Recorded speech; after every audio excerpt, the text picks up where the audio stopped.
Првите пари од британскиот договор ќе завршат во Штип и со нив треба да се изградат клиничката болница во Штип, медицинскиот факултет и студентскиот дом, изјави премиерот Христијан Мицковски. Опфаќа довршување на клиничката болница во Штип, изградба на медицински факултет заедно со нов студентски дом од 200 легла, изградба на болницата во Кичево со здравствен дом и целосна реконструкција на клиничката болница во Тетово.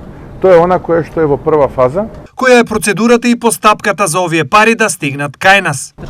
Тоа што го разговаравме во првата фаза е инвестиција која што ќе биде поголема од 200 милиони евра, но за тоа колку точно ќе биде, ќе треба процесот да отпочне.